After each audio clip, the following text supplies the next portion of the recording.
Pertama-tama marilah kita panjatkan puja dan puji syukur kehadirat Allah Subhanahu wa taala yang telah memberikan kita nikmat sehat sehingga kita bisa mengikuti Zoom asistensi pada pagi hari ini. Tak lupa selawat serta salam kita haturkan kepada junjungan kita Nabi besar Muhammad Shallallahu alaihi wasallam yang telah membimbing kita dari zaman kegelapan menuju zaman yang terang benderang.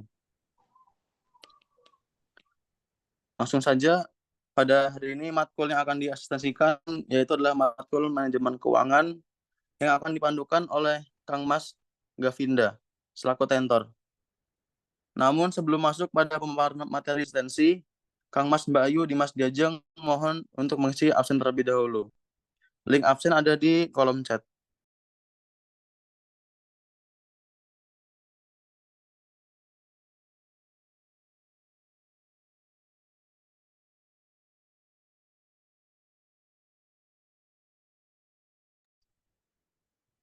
Untuk Kang Mas Mbak Ayu, Dimas Diajeng peserta asistensi pada pagi ini dimohon untuk mengisi link absen terlebih dahulu yang ada di kolom chat.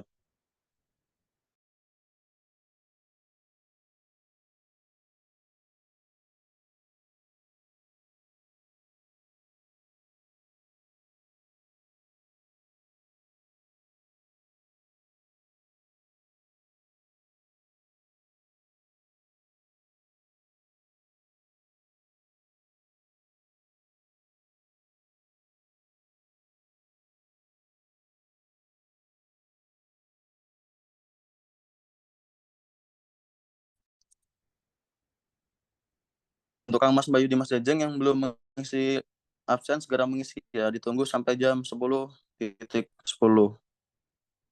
untuk link absennya ada di kolom chat.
Kok?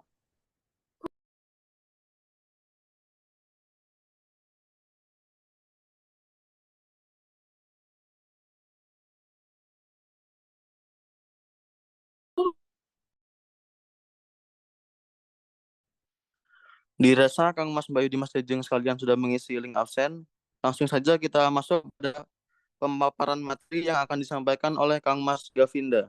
Waktu dan tempat saya persilahkan.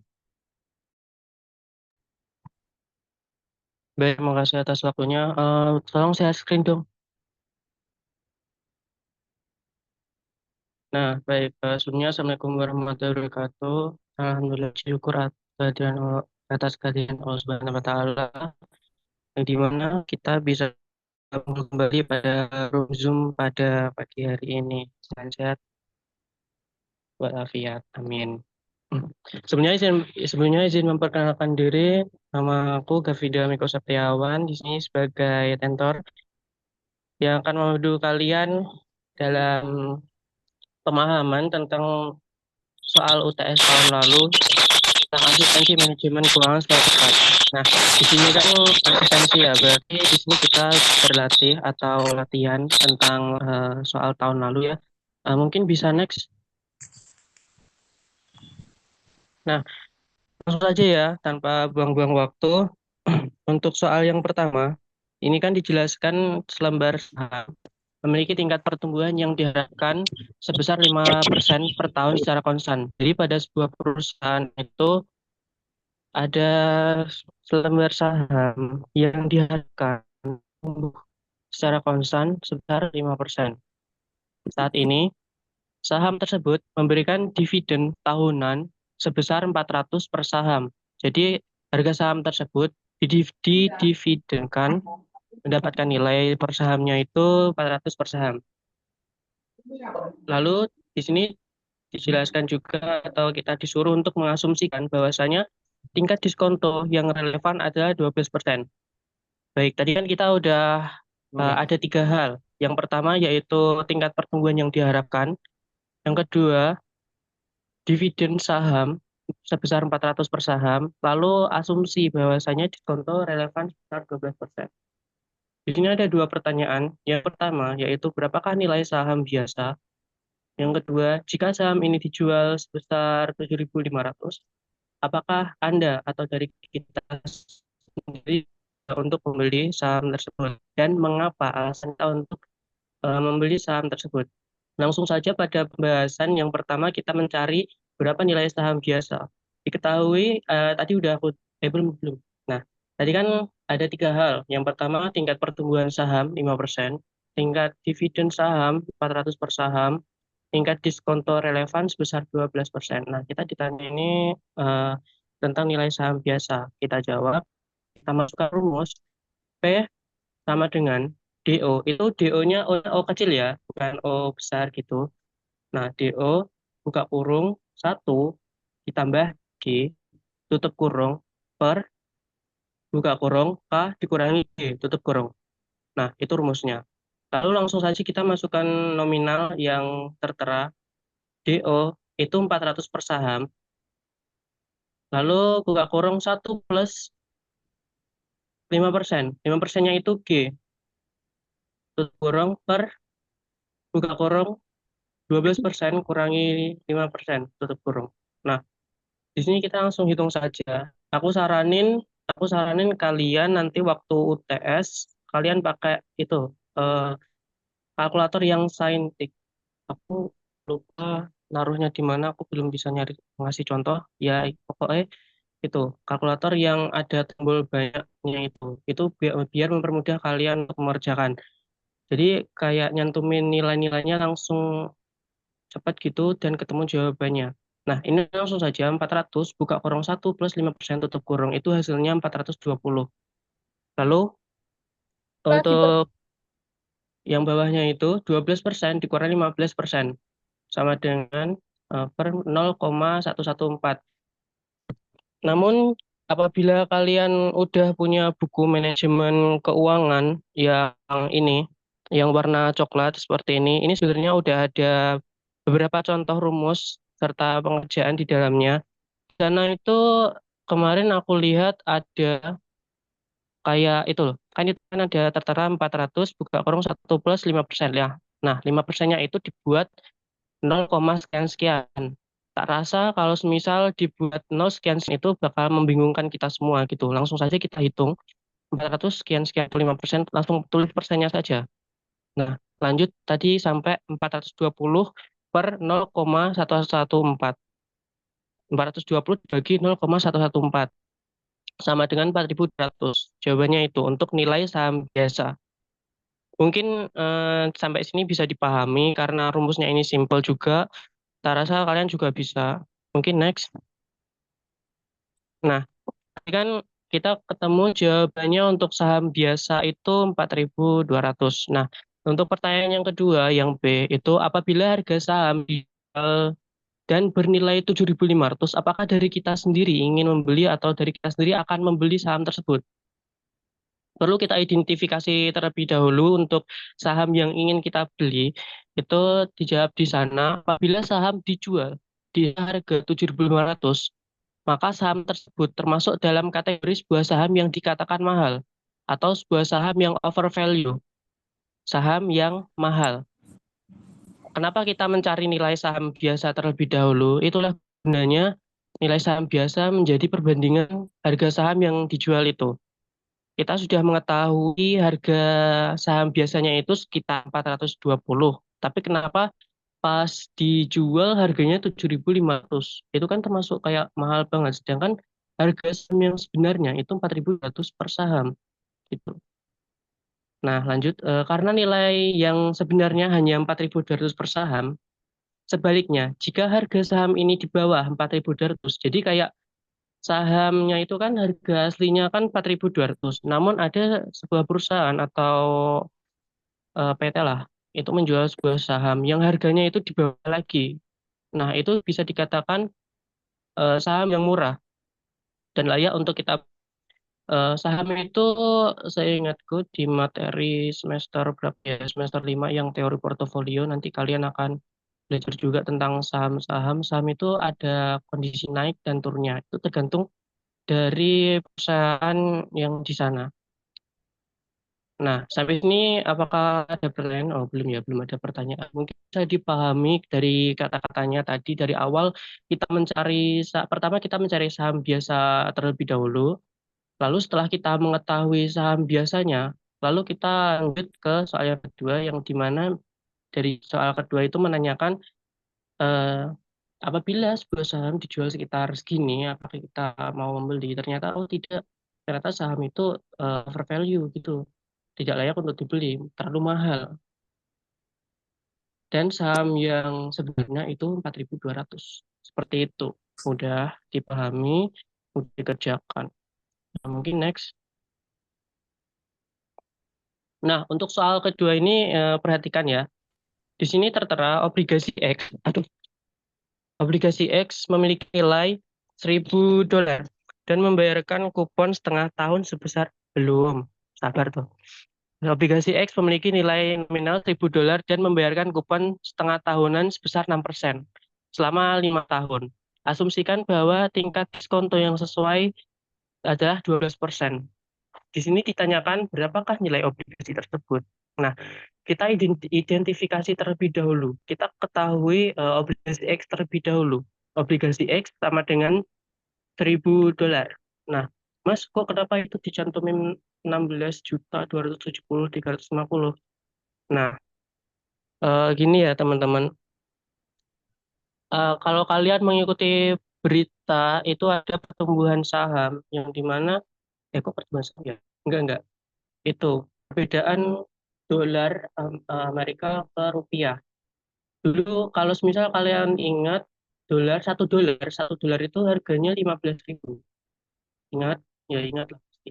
Nah, kalau misal kalian cari di Google harga satu dolar itu berapa rupiah, ada kenaikannya itu 16. Nanti kita langsung cari aja di Google saham obligasi $1.000 itu berapa rupiah. Kita rupiahkan terlebih dahulu.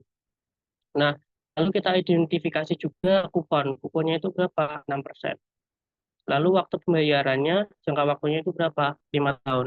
Kita tulis terlebih dahulu. Nah, pertanyaannya, asumsikan apabila tingkat diskon itu 12%. Nah, di buku itu tertera rumus yang tak rasa itu membingungkan dikit bagi kalian juga. Kalau misal kalian memperhatikan di bukunya, itu rumusnya VB sama dengan N sigma T sama dengan 1 INT per buka kurung 1 plus RD tutup kurung T ditambah M per buka kurung 1 plus RD tutup kurung N. Nah, kalau misal kalian buka di buku itu rumusnya agak rumit dan pengerjaannya itu juga rumit. Nah, di sini aku kemarin nemu cara yang sangat mudah dipahami untuk menyelesaikan soal yang nomor 2 ini. Rumusnya yaitu PB sama dengan INT buka kurung PVFA R, N tutup kurung ditambah M buka kurung PVIF R, N tutup kurung. Nah, di sini kita bedakan ya, PVIFA sama PVIF itu berbeda. Berbeda banget. Langsung kita cantumin aja yang RN, itu kan tadi ada RN ya. RN itu yang R itu tingkat diskonto 12%. Nah, untuk N itu waktu pembayaran jangka waktunya 5 tahun. Kita tulis 5. Ketemu kan INT buka kurung PVIFA 12%, 5. tutup kurung, ditambah M, buka kurung PVIF, koma, sebenarnya itu nggak ada koma sih. PVIF 12%, koma 5, tutup kurung. Nah, langsung aja lanjut sama dengan INT. INT-nya itu, kita cari INT, itu berasal dari 16.270 ya. INT berasal dari 16.270.350 dikali 6%. Jadi kita kalikan dulu dengan kuponnya terlebih dahulu untuk obligasinya, ketemu 976.221. Buka kurung 3,605, tutup kurung. Mas, kok dapat 0,3605 dari mana? Boleh minta tolong scroll ke bawah lagi. Nah, ini udah tak cantumin di PPT, nanti bisa dipelajari, nanti aku kirim ke grup. Nah, di manajemen keuangan itu ada tabel yang dimana menanyakan tentang PVIFA dan PVIF.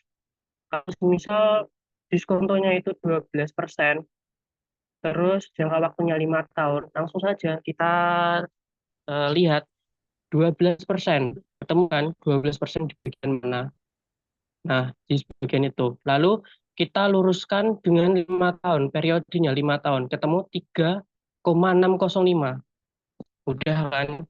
Udah. Tapi angkanya banyak Mas, pusing. Ya emang pusing. Nggak apa-apa, dipahami pelan-pelan saja. Nah, lanjut ke atas. Atas. Atas. Atas.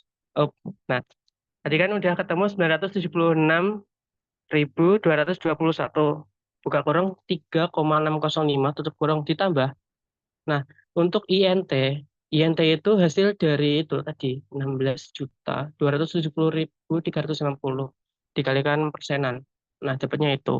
Untuk M sendiri, M itu didapatkan dari hasil semua obligasi. Enggak dikalikan persen lagi.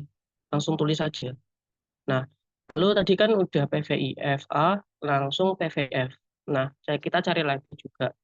Nanti bisa dicari sendiri ya, itu tertera 0,567 0,567 Nah, lalu lanjut 976.221 dikali 3,605 dapatnya 3.519.276 ditambah 16.270.350 buka kurung 0,567 tutup kurung. Kita kalikan dapatnya 9.176.477.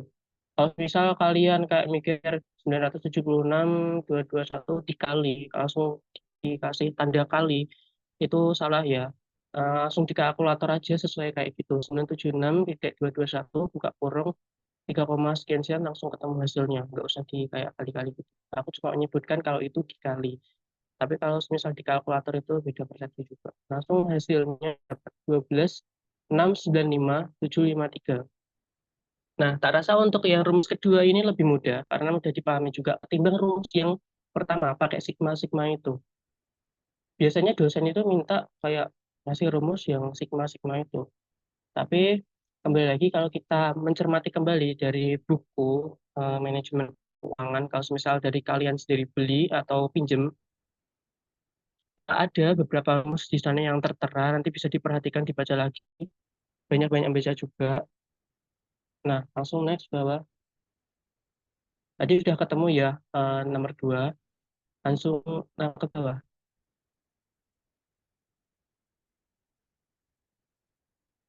Ya, nomor 3. Nah, nomor 3 ini enak ya. Tadi kita udah capek-capek mikir, lihat angka-angka, sing mas aku mas lihat angka-angka mas. Oke, kita langsung teori aja. Nah, di sini nomor 3, ini ada soal teori yang dimana dijelaskan ada 3 jenis leasing yang bisa dimanfaatkan oleh perusahaan untuk memperoleh aktiva yang dibutuhkan. Sebutkan dan jelaskan ketiga jenis leasing tersebut. Nah, sebelum itu kita harus ketahui dulu leasing itu apa. Leasing adalah metode pembiayaan yang dilakukan oleh atau dilakukan melalui pengadaan barang modal maupun aset untuk diberikan kepada perusahaan maupun individu. Nah, itu kan kita disuruh sebutkan dan jelaskan ketiga jenis. Di sini aku cantumin 5. Kalau semisal di buku yang ini, manajemen keuangan yang coklat ini, kalau misal kalian punya, itu ada 3 juga. Nanti bisa dibaca, lihat daftar isi yang namanya leasing, nanti ada beberapa macam-macam leasing dan beberapa penjelasannya juga. Di sini aku memberikan 5 tambahan, mungkin dari kalian bisa, maksudnya ini aku ngasih 5 ini dengan penjelasan yang singkat, mungkin bisa mudah dihafalkan kalau misal ada soal yang menjelaskan tentang leasing, seperti itu. Nah, kita bahas satu-satu. Untuk capital lease. Capital lease adalah mekanisme leasing yang paling sering digunakan. Ya, ini dengan cara perusahaan memberikan berbagai macam kebutuhan pada modal nasabah. Nantinya mereka akan membayar pesanan tersebut di supplier dan mendapatkan pengembalian melalui cicilan lease. Dengan kata lain, nasabah lease tidak berhubungan langsung dengan supplier. Jadi kayak semisal diibaratkan contoh ya, leasing itu kita membeli motor ke produk Yamaha, kita lewat leasing. Nah, nanti untuk penyaluran dana itu kita tetap membayar pesanan tersebut melalui cicilan leasing langsung ke pusatnya. Nanti dari pihak leasing itu menyalurkan, seperti itu sih. Mungkin ada persen lain yang dimana kalau kita membayarkan itu lewat leasing, nanti leasing itu menyalurkan ke pusatnya, seperti itu. Ibaratnya tuh kayak segitiga gitu loh. Nanti bisa dicari leasing itu apa, contohnya apa. Nah, lanjut operating leasing atau operating lease. Jenis lainnya leasing adalah operating lease, yakni pembiayaan di mana lessor membeli barang untuk disewakan pada lease dalam kurun waktu tertentu. Jadi kayak leasing ini ada beberapa kurun waktu, tergantung dari pihak sananya. Mau pihak sananya minta 1 bulan atau 2 bulan, atau minta beberapa bulan, 5 bulan, seperti itu tergantung dari sananya. Nah, kemudian lease hanya perlu membayar biaya rental, sedangkan biaya lain telah ditanggung lessor. Jadi kayak kita cuma sekedar bayar rentalnya aja, nanti biaya yang lain kayak biaya apa ya? Aku kurang tahu juga sih biaya apa aja. Nanti dari pihak sananya yang membiayai atau yang bertanggung jawab. Nah, lanjut. Sales type lease. Sales type lease adalah penjualan barang produksi sendiri dengan mekanisme leasing. Jadi perusahaan tersebut akan mendapatkan penghasilan dari harga jual dan bunga yang disetorkan oleh lease. Jadi kayak perusahaan ini kayak kayak apa ya, menjual produk barangnya sendiri menggunakan mekanik eh, leasing ya. Mereka meminta jasa pihak leasing. Nah, jadi kayak jelaskan itu juga. Jadi perusahaan akan tersebut akan mendapatkan penghasilan, langsung mendapatkan penghasilan yang disetor oleh pihak lease. Seperti itu. Nah, lanjut cross border lease. Cross border lease adalah praktik leasing antara lease dan lessor yang berada di negara berbeda. Kayak negara apa ya, misal Indonesia Jepang atau Indonesia Korea, seperti itu. Tersebut akan biar tadi mana? Oke. Biasanya ini dilakukan untuk permodalan berupa pesawat atau alat militer, seperti itu. Misal kayak tentara Indonesia mau beli ini atau membeli peralatan kayak perang ini buat jaga-jaga dari pihak Korsel atau dari Jepang atau dari China, seperti itu, melewat list seperti itu. Nah, lanjut, yang terakhir ini ada leverage list. Salah satu tipe lain dari leasing ada leverage list. Ini sebuah permodalan dengan melibatkan pihak ketiga. Jadi, lessor tidak membayar barang modal sepenuhnya, melainkan akan patungan sama pihak ketiganya. Jadi dalam pembayarannya nanti, lease berurusan dengan lebih dari satu pihak. Seperti itu. Nah, dari penjelasan, dari beberapa penjelasan ini bisa dipahami sendiri, dibaca lagi. Mungkin gini loh, ini kan soal latihan UTS ya. Bukan berarti kayak latihan UTS ini bakal keluar juga di UTS nanti gitu. Jadi ini cuma sekedar latihan saja, cuma sekedar sharing dari UTS lalu dibuat bahan belajar. Nah, selebihnya dari kalian sendiri belajar.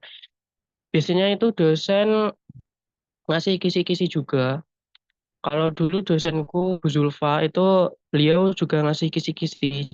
Jadi kayak tinggal belajar aja. Oh ternyata yang keluar ini ada hitungan ini. Udah clear. Tergantung kitanya juga mau belajar dari mana sampai mana juga. Nah itu penjelasan untuk soal nomor 3. Mungkin bisa lanjut. Nah Di sini yang merempat ini agak panjang juga apa pengerjaannya.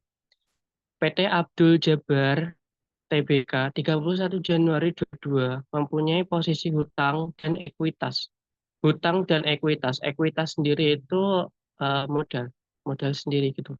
Kekayaan modal sendiri. Nah, hutang jangka panjangnya itu disebutkan bahwasanya di sana ada 25 juta.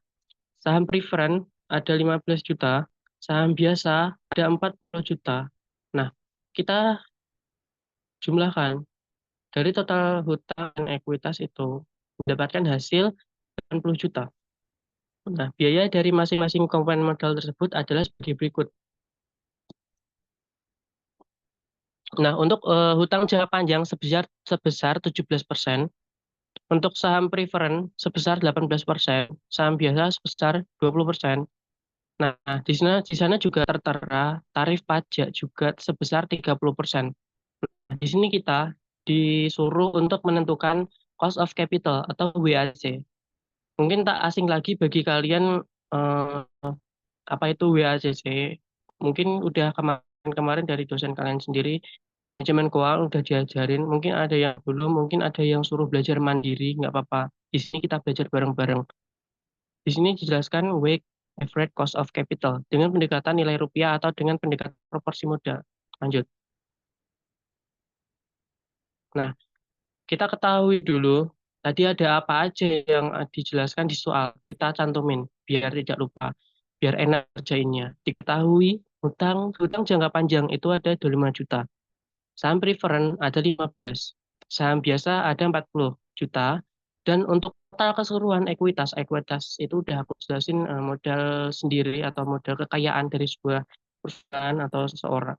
Nah, kita masukin rumus WACC-nya. Rumus WACC itu sama dengan W1. Titik itu dikali ya. W1 dikali KD. Buka kurung 1 kurangi taks. Taks itu pajak. Tutup kurung ditambah W2 kali KP plus W3 dikali KC.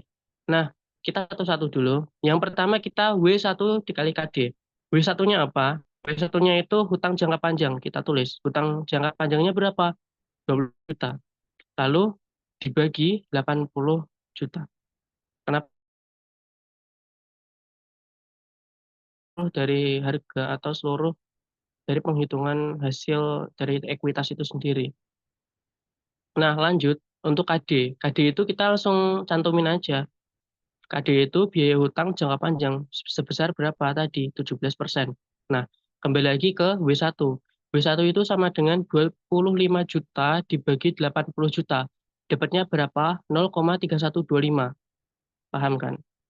25 juta dikali 80 juta itu dapatnya 0,3125. Kita log dulu, kita jangan apa-apain dulu, kita tulis dulu. Sesuai seperti ini. B utang jangka panjang tadi 17%. Nah, lanjut yang B, saham preferred. Untuk saham preferred itu berapa tadi? 15 juta. 15 juta dibagi 80 juta. Mendapatkan 0,1875. Lalu untuk biaya saham preferred itu KP ada 18%. Lanjut untuk C, saham biasa. Saham biasa itu W3. W3 itu ada 40 juta dibagi 80 juta sama dengan 0,5. Lah, untuk biaya saham biasanya itu KC itu 20%. Nah, tadi kan udah kita hitung dari A, B, C, hutang jangka panjang, saham preferred, saham biasa, ketemunya itu semua. Lalu kita untuk pajak, pajak kita cuma cantumin saja pajak 30%. Nah, pajak 30%. Nah, ini kan udah kehitung semua, udah ketemu semua. Lanjut, next dong.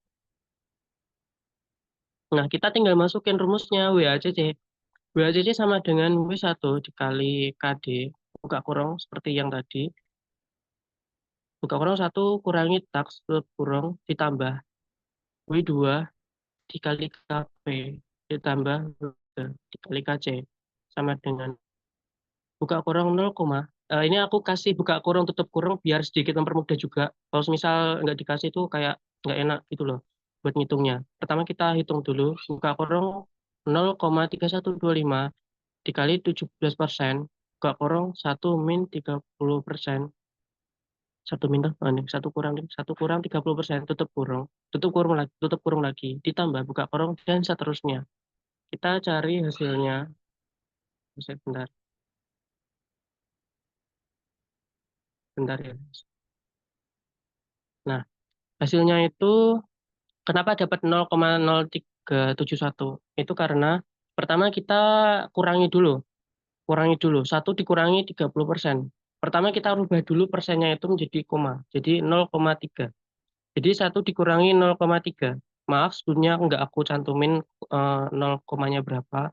Aku ngarahin 1 kurang 0,03. Nanti bisa dipikir lagi. Sama dengan 0,7. Nah, lalu selanjutnya kita kalikan dulu 0,3125 kali 17%. Nah, hasil dari hasil dari 0,3125 dikali 17% itu berapa? Lalu kita kalikan hasil dari tadi 30 atau 1 kurang 0,3 itu. Nah, dapatnya kan 1 kurangi 0,3 itu 0,7. Jadi hasil itu dikurangi 0,7 dapatnya 0,0371. Maaf ya kalau misal bahasanya belibet. Intinya seperti itu. Nah, lanjut. Untuk yang kedua itu 0,1875 dikali 18%. Kita dapatkan 0,3375. 0,3375. Nah, lanjut 0,5 tadi dikali 20%. Dapatkan 0,1. Lalu kita jumlah dari awal 0,0371 dan sekian itu mendapatkan nilai sebesar 0,4746. Nah, itu baru awal ya. Nah, lalu kita kalikan 100. 0,4746 dikali 100 mendapatkan nilai 47,46%. Jadi itu untuk WAC-nya ya. Jadi dapat kita kesimpulkan, ini kesimpulannya aku buat sedikit, biar aku sendiri juga kemarin tuh agak kesusahan buat ngerjain karena waktu juga aku sampai malam-malam tak sedikitin aja. Selebihnya dari kalian sendiri mau bebas, mau dibuat karangan kata-kata gimana. Jadi kesimpulan untuk BACC pada soal nomor 3 bla bla bla diketahui bahwa TBK bla bla bla gitu seperti itu terserah kalian. Nah, intinya kesimpulannya tetap seperti itu. Jadi untuk besarnya WACC yaitu sebesar 47,46%. Gimana? Apakah bisa dipahami? Bisa lah ya. Mungkin bisa next. Nah, di sini untuk soal ini agak panjang juga. Nanti aku share beberapa contoh tentang soal ini, nanti bisa dibuat belajar gitu ya. Ini sementara aku jelasin terlebih dahulu. Nah, untuk PT Abdul Hakim, PT Abdul Hakim TBK memperkirakan, dari PT Abdul Hakim itu memperkirakan penjualan mereka akan mencapai 40.000 per unit pada tahun yang akan datang. Jadi masih memperkirakan ke tahun depannya itu apa penjualan mereka itu mencapai berapa unit gitu. Ternyata sampai 40.000. Nah, untuk harga jual sendiri disebutkan sebesar 8.000. Untuk biaya tetap dalam 1 tahun sebesar 100 juta. Sedangkan biaya variabel per unit diperkirakan konstan itu sebesar 5.000. Nah, PT Abdul Hakim TBK saat ini menggunakan hutang. Jadi TBK Abdul Hakim itu menggunakan atau memakai atau ya intinya ada hutang lah sebesar 120 juta dan membayar bunga dari hutang tersebut 20% per tahun. Kalian jangan takut, kalian jangan pusing, Mas. Aku pusing, Mas, ngerti soal kok ngene iki. Umet, Mas. Nyerah aku. Nah, ini ada beberapa perintah A, B, C itu ada. Yang pertama A, berapakah operating leverage DOL pada penjualan sebesar 40.000 unit tersebut. Yang kedua, berapakah tingkat leverage finansial DFL jika penjualan 40.000 unit. Nah, yang terakhir ini berapakah kombinasi tingkat leverage? Jadi kayak kombinasi antara DOL sama DFL itu namanya DCL. Operating leverage dan financial degree of combined. Leverage atau DCL pada PT Abdul Hakim Tbk. Nah, kita cari satu-satu dulu. Yes, gak apa-apa, nggak usah pusing. Pahami aja. It's okay. Nah, kita ketahui terlebih dahulu kita perkiraan penjualan itu ada berapa tadi 40.000 kan 40.000 unit. Nah, itu masih perkiraan. Nah, kita cantumin lagi harga jualnya itu berapa yang pertama 8.000. Nah, total penjualan kita kalikan tadi 40.000 unit kali 8.000 dapatnya 320 juta. Oke, lanjut ke biaya tetap. Biaya tetap tadi berapa? 100 juta. Oke. Lalu biaya variabel. Biaya variabelnya berapa? 5.000. Nah, kita mencari total biaya variabel. Biaya variabel gini, total biaya variabel 40.000 unit tadi, kita kalikan biaya variabel 5.000, dapatnya 200 juta. Oke, paham kan? Nah, kita masukin lagi hutang. Hutang tadi berapa? 120 juta. Lalu untuk bunga tadi berapa? 20% per tahun. Oke, tadi kan udah kita identifikasi, kita ketahui apa aja angka-angka atau apa aja hal-hal yang dapat kita ketahui dari soal yang nomor 5 ini. Oke, next. Nah, keterangan. Di sini ada rumus. Rumusnya ini sebenarnya ada di buku halaman berapa aku lupa. Nanti bisa dicari sendiri untuk rumusnya. Oh, gini-gini. Pertama itu kita harus ketahui dulu apa itu DOL, Degree of Operating Leverage. Nah, Degree of Operating Leverage itu ada persentase perubahan. Jadi kayak dari di perusahaan itu ada persentase perubahan dari laba operasi. Laba operasi itu selalu berubah, ada persentasenya sendiri. Nah, jadi laba operasi tersebut disebabkan adanya perubahan 1% dalam output penjualan. Jadi setiap penjualan 1% itu ada perubahannya terus. Nah, operasional leverage muncul karena perusahaan menggunakan biaya operasi yang sifatnya tetap. Jadi kayak apa ya? Perusahaan menggunakan biaya operasi tetapnya itu untuk beroperasi menjalankan aktivitas dalam bisnisnya. Nah, biaya tetap ini apabila penjualan mengalami perubahan akan mengakibatkan perubahan yang cukup terhadap EBIT. Jadi kayak kita menggunakan biaya operasi tetap ini, maka laba operasi itu akan berubah tergantung dari biaya operasi ini kita menggunakannya berapa. Nah, lanjut ke soalnya tadi, DOL. Rumusnya catat, DOL sama dengan S dikurangi VC. Itu udah ada keterangannya loh, udah tak kasih keterangan loh. S itu kan penjualan, VC itu biaya variabel per S penjualan. Lalu dikurangi VC kurangi FC ya. FVC itu biaya variabel, FC itu biaya tetap. Langsung kita masukin angka-angkanya.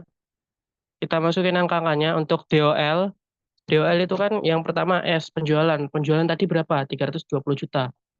Dikurangi VC, biaya variabel. Tadi kita udah mencari biaya variabelnya 200 juta. Tinggal cantumin aja. 320 juta dikurangi 200 juta. Per 320 juta. Kita cantumin lagi sesuai perintahnya tadi. Penjualan berapa, biaya variabel berapa, biaya tetapnya berapa. Kita cantumin aja langsung. Kalau misal kita udah tahu rumusnya, intinya gini. Kalau kita udah tahu rumusnya, kita udah bisa ngerjain selebihnya itu langsung bisa lancar. Kalau kita kerjain, aku tahu kesal apa eh, masalah yang sering dihadapi kalian tuh cuma satu, nggak hafal rumusnya. Ya, itu. Pertama, hafalin rumusnya. Nggak dihafalin sih, lebih dipahami. Rumusnya itu apa aja tuh? Ya, yang terdapat dalam rumusnya apa aja, itu dipahami. Lanjut ya. Tadi sampai mana yo? Oh, sampai ini. 320 ribu, 320 juta dikurangi 200 juta per 320 juta dikurangi 200 juta dikurangi 100 juta. Nah, ketemu kan? Ketemu kita cantumin. Nah, langsung saja 320 juta dikurangi 200. Itu 120 juta. Yang 320 juta, 200 sama 100 dikurangin juga, dapatnya 20 juta. 120 juta dibagi 20 juta, dapatnya 6. Tiap soal itu beda-beda, tergantung ya. Kadang kemarin itu aku pernah dapat soal, aku ngerjain asal-asal di buku, itu ada yang dapat berapa ya? Koma-koma kok. 5 koma sekian, 4 koma sekian, itu ada. Nah, ini dapatnya 6. Nggak usah kaget juga. Jadi langsung kita simpulkan saja. Jadi dapat disimpulkan bahwa pada saat penjualan dikira-kira mencapai 40.000 unit tadi, jika penjualan naik 1%, ya, sesuai dengan penjelasan yang aku kasih tadi, apabila penjualan naik 1%, maka EBIT akan naik juga sekitar 6 kalinya. 6 kali, 6-nya itu hasil dari DOL tadi, 6 kali. Atau bisa dibilang naik 6%. Jadi setiap penjualan itu naik 6%. Gitu. Sebaliknya ya, apabila penjualan turun 1%, maka EBIT juga turun 6 kalinya gitu. Atau bisa dibilang 6%-nya gitu. Paham kan? Paham lah. Untuk penjelasan yang DOL sampai sini, mungkin tak rasa dari kalian juga paham juga. Mungkin bisa next. Nah, untuk jawaban yang D, kita nyari DFL. DFL sendiri, Degree Financial Leverage. Nah, tadi kan yang DOL itu tentang biaya operasi yang kita gunakan 1% kan. Nah, untuk DFL ini beda lagi. DFL ini perusahaan terjadi jika perusahaan membelanjakan sebagian aktivanya. Jadi kayak perusahaan membelanjakan aktivanya untuk surat berharga dengan biaya tetap, misalnya ini, mengeluarkan obligasi, saham preferen, itu termasuk degree financial leverage. Intinya degree financial leverage itu membahas tentang utang. Seperti itu. Mungkin bisa dibaca sendiri. Nah, lanjut ya. DFL pada penjualan 40.000 unit. Untuk penjualan 40.000 unit, kita tentukan dulu penjualan. Penjualan tadi berapa? 40.000 unit, dikali 8.000, dapatnya 320. Biaya tetap 100 juta tadi. Biaya variabel 40.000 unit dikali 5.000, 200 juta. Itu nanti bentar. Kita tulis terlebih dahulu ya. Nah, untuk EBIT, EBIT tadi berapa? EBIT 20 juta. EBIT itu tadi di atas, dapatnya 20 juta. Nah, untuk bunga, tadi kan ada hutang. 20% tadi dikalikan hutang. 20% dikali 120. Dapatnya 24. Hasil. Mas, kok hasilnya minus? Aku juga tidak tahu ya, soalnya waktu tes itu juga hasilnya minus. Mungkin dari dosen apakah ada kekeliruan nulis soal atau tidak. Mungkin dari kalian kalau ingin meng-cross-check ulang atau mengerjakan ulang soal ini, monggo silahkan. Nggak apa-apa. Biar dari kalian juga tahu, oh mungkin salahnya Mas Gavin ada di sini gitu. Mungkin kalian bisa belajar gitu. Ini aku coba sekedar eh, memberikan contoh dari penghitungan kemarin waktu UTS. Mau bener atau enggak, aku kurang tahu juga. Ini namanya juga latihan. Nah, ketemunya minus 4 juta. Sampai sini paham. Kita tentukan dulu ya. Tadi di awal-awal itu mungkin bisa dilihat terlebih dahulu biar paham. Oke, paham. Nanti bisa dilihat lagi ya. Nah, mungkin lanjut.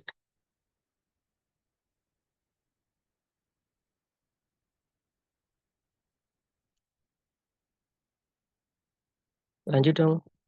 Slide, slide lanjut.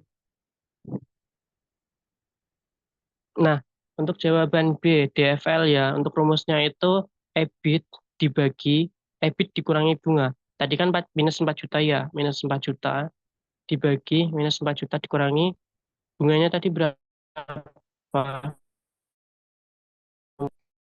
Jadi, 1 juta. Nah, DFL-nya 4 minus 4 juta dibagi 20 juta. Terus, oh, garing. Lanjut ya, maaf, tadi ada gangguan internet. Nah, DFL sama dengan minus 4 juta dibagi 20 juta sama dengan minus 0,2. Untuk jawaban yang C, itu kan kita mencari kombinasi. Kombinasi dari semua. Tadi kan kita udah ngitung DOL, kita udah ngitung DFL. Nah, dari hasil tersebut kita kalikan kombinasi tingkat DOL dan DFL pada PT Abdul Hakim. DCL atau DTL sama dengan DOL kali DFL. Tadi kan DOL-nya 6. Kita kali, buka kurung, min 0,2 tutup kurung. Dapatnya min 1,2. Nah, kita interpretasi, artinya jika penjualan naik atau turun 1%, maka EPS akan naik dan turun sebesar itu juga, minus 1,2%. Tapi untuk minus itu, tak rasa itu udah nggak ada peningkatan, nggak ada apa-apa, soalnya udah minus. Nah, mungkin itu penjelasan dari soal nomor 5. Untuk jawaban yang A, B, C udah aku jelaskan semua. Nah, Kalau semisal kalian ngerjain nggak usah bingung, cermati dulu soalnya, tenangin pikiran, it's okay nggak apa-apa. Kalau semisal dari kalian udah tahu rumusnya, hidupmu aman, hidupmu aman. Kalau semisal tahu rumus. Nah, habis ya. Coba next. Nah, habis. Alhamdulillahirobbilalamin ya Allah. Pusing.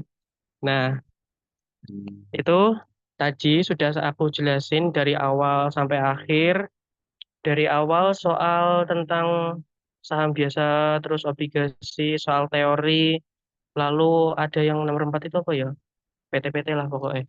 Nah, terus yang terakhir ini juga tentang PT, yang beberapa rumusnya mungkin agak rumit, tapi aku cari yang gampang-gampang buat kalian, buat belajar juga.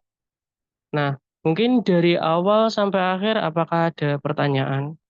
Kalau misal ada pertanyaan, monggo silahkan tanya. Kalau misal nggak ada pertanyaan, nggak apa-apa. Nanti untuk Zoom ini nanti juga ada videonya ulang lagi, diupload di eh, YouTube Hema Manajemen. Nanti dari kalian bisa cek kembali. Nah, untuk PPT tadi eh, nanti ntar kirim DVD. Nah, nanti tak kirim ya pokoknya. Nah, itu penjelasan dari awal sampai akhir. Aku kembalikan ke moderator. Terima kasih. Terima kasih Kang Mas Gavin yang sudah menyampaikan materinya. Selanjutnya dibuka sesi tanya jawab. Apakah ada yang ingin bertanya? Jika ada yang ingin bertanya, boleh di raise hand atau di kolom chat.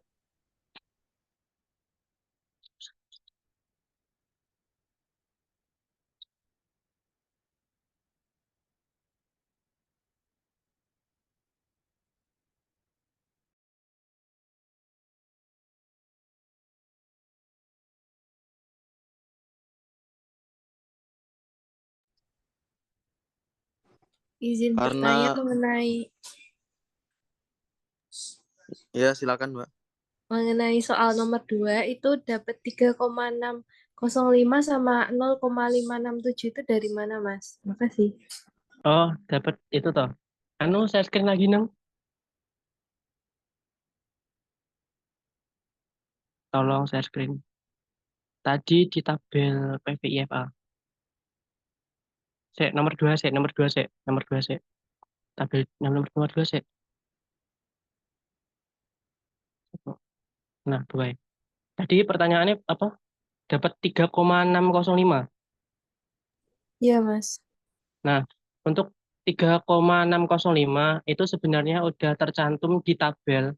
Tolong geser ke bawah. Udah aku cantumin ya. Untuk tabel PVIFA sama PVIF. Nanti bisa dipelajari. Tadi kan tercantum 12%,5. Tolong itu 12%-nya bagian mana? Oh iya tidak wis sing 3,605. Nah itu kita lurusin aja ya. Tadi kan 12% ya, 12%. Nggih, 12% nggih. Nah, untuk periodenya 5 tahun, 5 tahun. Kita lurusin aja, cari garis lurus. Urutin ke 12%. Ketemu toh 3,605. Gitu. Dapatnya 3,605 seperti itu. Coba yang PVIF. Tolong. Nah, tadi kan PVIF kan juga 12%,5. Nah, 12%, terus kita cari garis lurusnya, periode kelima, garis lurus. Nah, ketemu 0, itu kursornya aja nutupi. Nah, 0,567. Seperti itu. Jadi kita tergantung sama persenan juga, persenan diskontonya, terus sama periodenya. Kalau misal dari nanti, kalau misal di soal UTS nanti ada menyebutkan atau gini-gini. Biasanya kalau soal UTS itu dari dosennya ada yang menyediakan tabel PVIF sama PVIFA. Nah, beberapa dosen ada yang nggak nyantumin. Itu tergantung dari kalian mau memahami tabel ini atau tidak. Tapi tak rasa perlu juga dipahami. Biar nanti waktu UTS ada soal yang menjelaskan tentang PVIFA atau PVIF, nanti kalian langsung mikir, tadi 12% berapa ya? Atau enggak 10% itu tadi, 10% tadi berapa ya? Menyantumkan periode keempat. Langsung kalian pikir, oh tadi itu dapatnya sekian, tulis gitu. Seperti itu ya penjelasan dari aku. Maaf kalau bahasanya terbelit-belit atau gimana.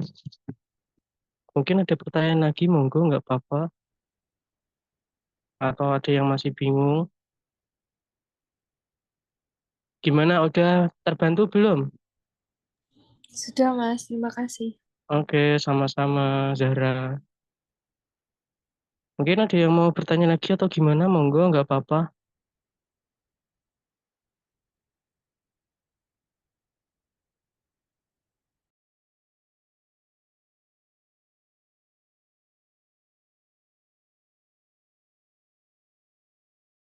Oh iya, jangan lupa isi kuesioner ya, tolong. Di grup juga dicantumin suruh ngisi kuesioner. Tolong ya diisi. Terima kasih.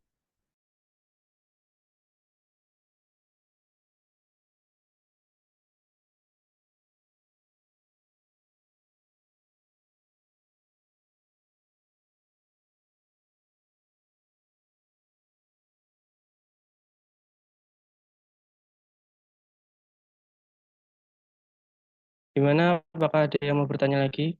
Atau dicukupkan sekian untuk siang hari ini? Mas moderator.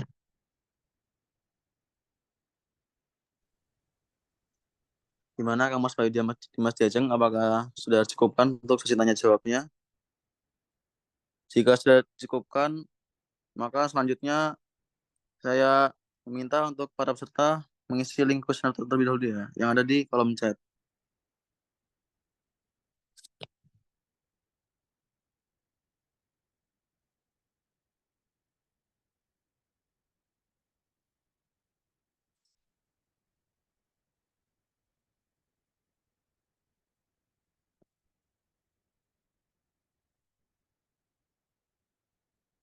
Untuk Kang Mas Bayu Dimas Jajeng, peserta asistensi pada pagi hari ini, dimohon untuk mengisi link kuesioner terlebih dahulu, yang ada di kolom chat.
Baik, saya cukupkan untuk asistensi pada pagi hari ini.